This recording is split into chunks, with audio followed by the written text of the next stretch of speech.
Good morning, everybody. Mike Vacchi, Princetontrader.com, here with your Monday morning pre-market webcast. Okay, I am back in the office. So we're back on the charts, back with the whole thing.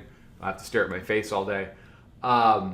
So we talked Friday about there being, if they could not take out the 28-26 area, which was the reaction low off of the jobs report, that we would simply bleed up all day long. That's what we did. We finished on the highs, high of 41.5, closed at 41.25. In the Globex overnight, we've traded as high as 45. The new weekly pivot comes in at 24.5, basically.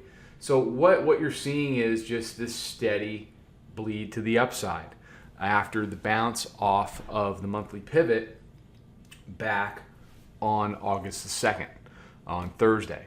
So as I head into today, let's head over to the hourly chart. As I head into today, it's Monday, so it's always kind of a reset day for the tape. But what I see is, I continue to see mid-band support. I see support at daily pivot. I see new highs and new highs. There's your new weekly pivot. There's your old weekly pivot. This is where everything started on Thursday. You had the move to monthly pivot that then created higher lows, and they ripped off of that. They did the full V, and then they've continued it on from there.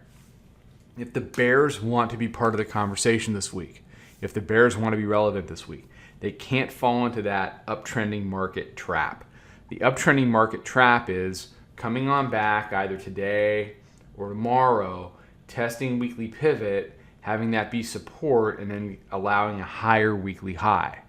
That's great for traders. That's great for us because there's a lot of handles in that down and that up. But if they do that, then I would expect directional pricing late in the week. If the bears are for real, then they need to convert weekly pivot, keep it converted, and go back and try to get back down to that round number. The cards are really stacked against the bears this week. All this follow through.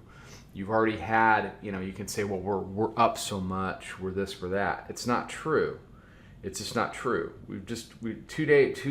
Two sessions ago, literally 2 sessions ago, we traded back to the monthly pivot at 27.91, and we bounced. That's called reloading.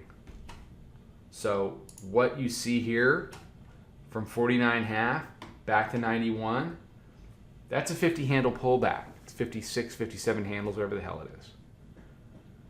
We're not parabolic. We're not even back to where we were. So don't start having those conversations with yourself. Those conversations are born out of not taking the opportunities that the market has presented itself over the last 5, 6, 7, 8 sessions. We're not parabolic. We're not overbought. We're not even stretched. We're not even back to the prior high. So unless the bears find their car keys, we can go a heck of a lot higher this week. And the way to figure out if they have found their car keys, can they convert weekly pivot? Bottom line. So pretty simple approach as we head into this morning. All right, everybody have a fantastic day. I'm back in the office. There'll be plenty of stuff out on social. Take care. I will talk to everybody then. Trade them well. Follow us over on Twitter, Instagram, and Snapchat at Princeton Trader. Check us out on Facebook and join us for a free trial at www.princetontrader.com. Trade them well.